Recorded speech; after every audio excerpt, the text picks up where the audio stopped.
আসসালামু আলাইকুম। তো আজকে আপনাদের সাথে শেয়ার করব 36.5 ইঞ্চি সালোয়ার কাটিং। তো দেখুন প্রথমে কাপড়টি যে বিছিয়ে নিয়েছি, আমার সাইডে আছে বন্ধ পাশ, ওই পাশে আছে খোলা পাশ। তো দেখুন এখানে 4টি পার্ট আছে। তো কিভাবে বিছিয়েছি এটা দেখুন। এই সাইডে আছে বন্ধ পাশ, এই যে। তো উপরে 1/2 ইঞ্চি সেলাই মার্জিনের জন্য বাদ দেব, এই যে দেখুন, দিয়ে এভাবে দাগটি টেনে নিব। তো এরপর কোমর হবে 7 ইঞ্চি। তো এই দাগ থেকে 7 ইঞ্চি উপরে রেখে টোটাল লম্বা নিব 36.5 ইঞ্চি। আরও 3 ইঞ্চি নেব সেলাইয়ের জন্য। তো এখানে মোটা করে সেলাই দিব। তো তার জন্য এখানে 3 ইঞ্চি নিয়েছি। টোটাল এখানে দেখুন 33 ইঞ্চি আছে। তো সেমভাবে এই পাশেও 33 ইঞ্চিতে একটা দাগ দিয়ে দাগটি সোজা করে নিব। তো দেখুন, তো আমার চ্যানেলে নতুন হয়ে থাকলে অবশ্যই চ্যানেলটি সাবস্ক্রাইব করে দিবেন, পাশে থাকা বেল বাটনটি অন করে দিবেন নতুন নতুন ভিডিও দেখার জন্য। যারা সাবস্ক্রাইব করে দিয়েছেন তাদেরকে অসংখ্য ধন্যবাদ। তো এরপর দাগ বরাবর কেটে নিব।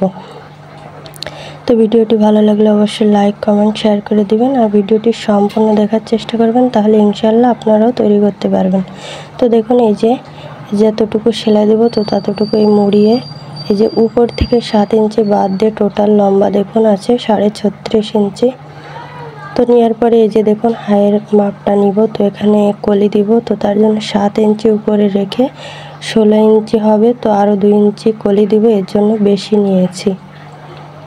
তো আপনাদের হাই যতটুকু থাকবে তার থেকে কলি দিলে 2 ইঞ্চি নিতে হবে। তো দেখুন সাইডে আমি প্যান্ট সিস্টেমের মতন একটা সেলাই দিব। তো তার জন্য এখানে 2 সুত করে এই যে 1/2 ইঞ্চি করে একটা দাগ দিয়ে নিয়েছি, এখানে আমি সেলাই দিয়ে নিব। এরপর মোহরির মাপটা নিয়ে নিব। তো মোহরি হচ্ছে 12, 12 অর্ধেক হচ্ছে 6। তো এই দাগ থেকে দেখুন এই যে সেলাইয়ের দাগ থেকে বাদ দিয়ে 6 ইঞ্চি নিয়েছি, আরও 1.5 ইঞ্চি নিয়েছি সেলাইয়ের জন্য। তো আপনারা চাইলে এখানে 1 ইঞ্চিও নিতে পারেন।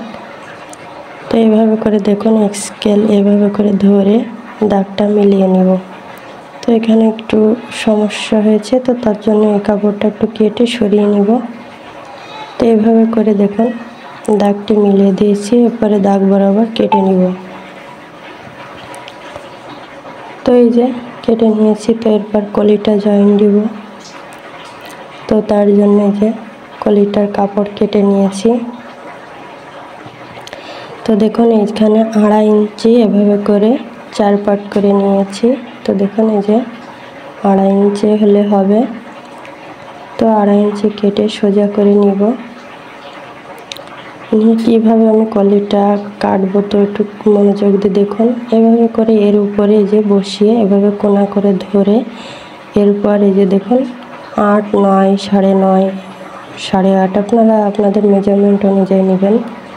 তো এরপর উপরে এই যে দাগ থেকে 7 ইঞ্চি উপরে রেখে টোটাল লম্বা এই যে হাইয়ের লম্বা হবে 15.5 ইঞ্চি। তো আরও 1/2 ইঞ্চি নেব সেলাইয়ের জন্য। নিয়ে এভাবে করে দাগটা মিলিয়ে কেটে নেব। তো আর এই যে এই সাইডে এভাবে করে কোনা করে ধরে এখানে একটা দাগ দিয়ে দিব, তাহলে বুঝতে সুবিধা হবে। এভাবে করে দাগ দিয়ে কেটে নেব। তো দেখুন এই যে কেটে নিয়েছি। তো এই যে কেটে নেওয়া হয়েছে। তো এরপর কোমরের পটিটা জয়েন দিব। তো তার আগে যে এখানে মাঝ বরাবর একটা কাট বসিয়ে দিব, তাহলে বুঝতে সুবিধা হবে। তো এই যে ওই যে সাইড থেকে যে কাপড়টা বেঁচে গিয়েছিল তো তাই দিয়ে কোমরের পটিটা জয়েন দিব। তো দেখুন এখানে টোটাল লম্বা নিব 9 ইঞ্চি। তো আমাদের থাকবে সেলাই দেওয়ার পরে 7 ইঞ্চি। তো এই যে 9 ইঞ্চি আছে। তো উপরে নিব রাবারের জন্য 1.5 ইঞ্চি আর 1/2 ইঞ্চি নিচে সেলাইয়ের জন্য নিয়ে টোটাল 9 ইঞ্চি নিয়েছি। তো নিয়ে এই যে এভাবে করে মাঝখান দিয়ে কেটে নিব। এখানে জয়েন্ট আছে, তো জয়েন্টটা ছাড়িয়ে নিব।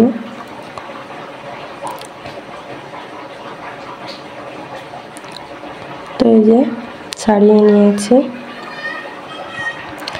তো এরপর টোটাল কোমরের লম্বা নিব 25 ইঞ্চি।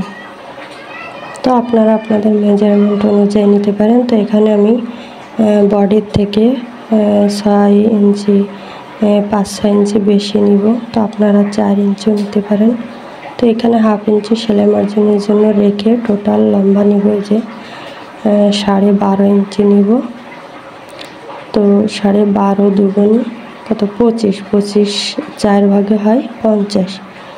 তো 50 কোমর নিয়েছি। তো দেখুন এই যে 12.5 ইঞ্চি আর 1/2 ইঞ্চি সেলাইয়ের জন্য দুই সাইডে সেলাই হবে। তো এই যে আমাদের কোমর পটিটা কাটা শেষ। তো এরপরে যে ফিতাটা কেটে নিব। তো এই যে 1.25 ইঞ্চি নিয়েছি। তো আপনারা চাইলে এখানে 1.5 ইঞ্চিও নিতে পারেন।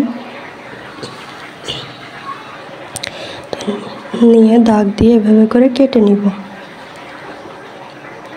তো দেখুন এই যে এভাবে করে 2টা 3টা পার্ট কেটে নিব, যেহেতু এখানে জয়েন্টে বড় করতে হবে, এখানে কাপড় কম আছে, তো তার জন্য এভাবে করে কেটে জয়েন্টে বড় করে নিব। তো চলুন এরপর সেলাইটা আপনাদের সাথে শেয়ার করব।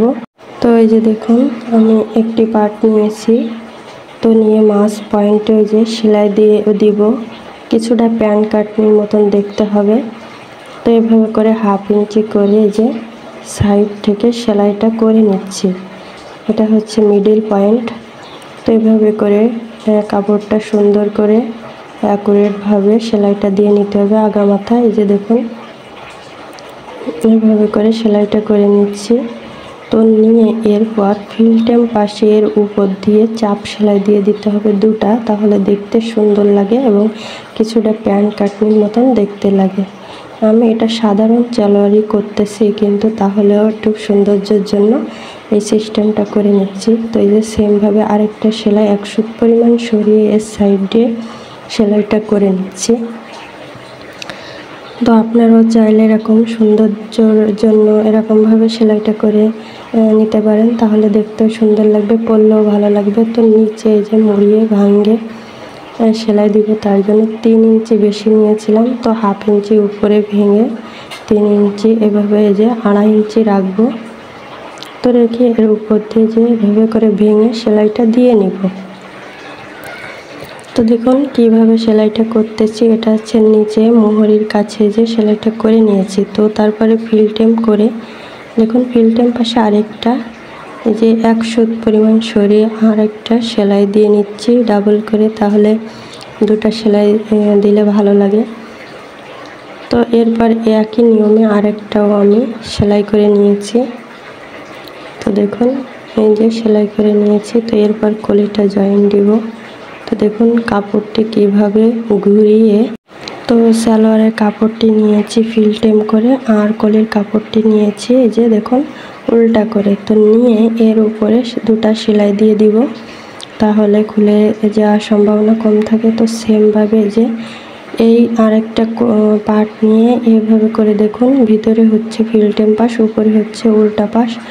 তো এই যে এক পাশে এভাবে করে সেলাই দিয়ে নিচ্ছি। তো আর এক পাশে এই যে একই নিয়মে সেলাইটা কিভাবে দিচ্ছি একটু ভিডিওটা মনোযোগ দিয়ে দেখুন, তাহলে ইনশাল্লাহ আপনারা করতে পারবেন। তো এক সাইডে এই যে জয়েন্টটা হয়ে গেছে। তো সেমভাবে কাপড়টা এই যে ফিল্টেম পাশের উপরে যে কলিটা কীভাবে সেট করেছি, তো দেখুন সেট করে যে ডাবল সেলাই দিয়ে দিব। তো দিয়ে এর উপরে যে 2টি মাথা এক জায়গা করে এভাবে করে কলি পর্যন্ত সেলাই আনে, তারপরে নিচের দিকে এভাবে করে সেলাইটা দিয়ে দিব। তাহলে এই যে 2টি পাশের কলিটাই জয়েন দিয়ে দিয়েছি। অবশ্যই ডাবল সেলাই দিবেন আর ব্যাক স্টেপ সেলাই দিয়ে দিতে হবে। তো 2টি যে কাপড়ের মাঝ বরাবর ধরে এভাবে করে উল্টা করে দেখুন হাই হচ্ছে 12 অর্ধেক হচ্ছে 6 ইঞ্চি। তো 6 ইঞ্চিতে দাগ দিয়ে এভাবে পুরো রাউন্ডে সেলাইটা দিয়ে দিব। তো দেখুন 2টি মাথা এভাবে করে ঘুরিয়ে ঘুরিয়ে সেলাইটা দিয়ে দিতে হবে। তো দেখুন কলির এই জায়গাটা কিভাবে সেলাই দিচ্ছি। তো এভাবে করে অবশ্য 2টি মাথা এক জায়গা করে সেলাইটা দিয়ে নিতে হবে। তো এই যে পায়ের মোহরি এই যে 6 ইঞ্চি, ওপাশেও 6 ইঞ্চি, এপাশেও 6 ইঞ্চি নিয়ে এভাবে করে সেলাইটা দিয়ে নিব। তো এই যে ডাবল সেলাই দিয়ে দিতে হবে। তো আমার চ্যানেলে নতুন হয়ে থাকলে অবশ্যই চ্যানেলটি সাবস্ক্রাইব করে দিবেন, পাশে থাকা বেল বাটনটি অন করে দিবেন নতুন নতুন ভিডিও দেখার জন্য। আর যারা সাবস্ক্রাইব করে দিয়েছেন তাদেরকে অসংখ্য ধন্যবাদ। তো ভিডিওটি ভালো লাগলে অবশ্যই লাইক কমেন্ট শেয়ার করে দিবেন। তো দেখুন এরপর সালোয়ারের কাপড়টি এভাবে করে ফিল্টেম করে নিব। নিয়ে এই যে কোমরের পটিটা জয়েন দিব, তো তার জন্য এই যে কোমরের পটিটা নিয়েছি, নিয়ে যে কোমর পটি যে ফিতার জন্য ঘর তৈরি করব, তো 1.5 ইঞ্চিতে দাগ দিয়ে নিয়েছি উপরে, তার নিচে 1 ইঞ্চি নিচে আরেকটা দাগ দিয়ে নিয়েছি। তো এখানে বেল্টের ঘর তৈরি করব। তো দেখুন কিভাবে সেলাইটা করে নিচ্ছি, অবশ্যই ডাবল সেলাই দিয়ে দিবেন। তো এরপরে এই যে এভাবে করে ভেঙে এর উপরে সেলাইটা দিয়ে নিতে হবে, তাহলে একটা পাকা সেলাই দেওয়া হবে। তো এই যে সেলাই দিয়ে নিয়েছি। তো এরপরে এই পাশেও সেলাইটা দিয়ে নিব। এই যে এভাবে করে সেলাইটা দিয়ে নিতে হবে। তো এই যে দেখুন 1.5 ইঞ্চি বেশি নিয়েছিলাম, তো 1.5 ইঞ্চি এভাবে করে 1/2 ইঞ্চির ভিতরে ভেঙে এই যে 1 ইঞ্চি এভাবে করে মুড়িয়ে দেখুন কিভাবে সেলাইটা দিয়ে নিচ্ছি। তো পুরো রাউন্ডে আপনারা এভাবে করে দাগ দিয়ে সেলাইটা করে নিতে পারেন, তাহলে কম বেশ হয় না, অ্যাকুরেট সেলাই দেওয়া হয়। তো এই যে সম্পূর্ণ এভাবে করে সেলাইটা করে নিব। তো দেখুন এভাবে করে সেলাইটা করে নিচ্ছি। তো কোমরে এই যে সেলাইটা দেওয়া হয়ে গেছে, তো এরপর কুচিটা জয়েন দিব। তো দেখুন কোমরের পটি এভাবে করে চারটি ভাঁজ দিয়ে মিডিল পয়েন্টে একটা কাট বসিয়ে এই যে এর ভিতরে দেখুন কোমরের পটি উল্টা করে তার ভিতরে এই যে সালোয়ারের কাপড়টি এভাবে করে ঢুকিয়ে এভাবে করে কুচিগুলো দিয়ে নিব। তো দেখুন কিভাবে কুচিগুলো দিয়ে নিচ্ছি। তো যে কাটগুলো দিয়েছিলাম কেটে নিয়েছিলাম, তো সেটা এভাবে করে মিডল পয়েন্টে 4টে খণ্ড করে এভাবে করে কুচিগুলো দিয়ে দিতে হবে। তো আপনারা আগে কুচিগুলো দিয়ে নিতে পারেন, তো আমার এটা সহজ হয়, তো আমি এভাবেই করি। তো এই যে সেলাইগুলো এই যে দেখুন কিভাবে দিচ্ছি। তো এইভাবে সেলাইগুলো দিয়ে নিব। তো দেখুন এই যে এর উপরে ডাবল সেলাই দিয়ে দিতে হবে। তো এরপর ফিতাটা তৈরি করে নিব। তো এই যে দেখুন ফিতাটা কিভাবে মুড়িয়ে এভাবে করে এর উপর দিয়ে যে সেলাইটা দিয়ে নিব, 2 সাইডে ভেঙে এভাবে করে চাপ সেলাই দিয়ে সেলাইটা করে নিচ্ছি। তো দেখুন কিভাবে সেলাইটা করতেছি। ফিতা তো আপনারা ফিতাটা তো অবশ্যই পারেন, তাও আপনাদের সাথে শেয়ার করলাম। তো এই যে তো ভিডিওটি ভালো লাগলে অবশ্যই লাইক কমেন্ট শেয়ার করে দিবেন, আর ভিডিওটি কেমন হয়েছে অবশ্যই কমেন্ট করে জানাবেন। ভিডিওটি ভালো লাগলে অবশ্যই সাবস্ক্রাইব করতে ভুলবেন না। তো বন্ধুরা দেখুন কত সুন্দর হয়েছে, তো আপনারা চাইলে অবশ্যই করতে পারবেন। তো আজ এই পর্যন্ত, নতুন কোনো ভিডিও নিয়ে আপনাদের মাঝে আসবো। তো সবাই ভালো থাকবেন, আল্লাহ হাফেজ।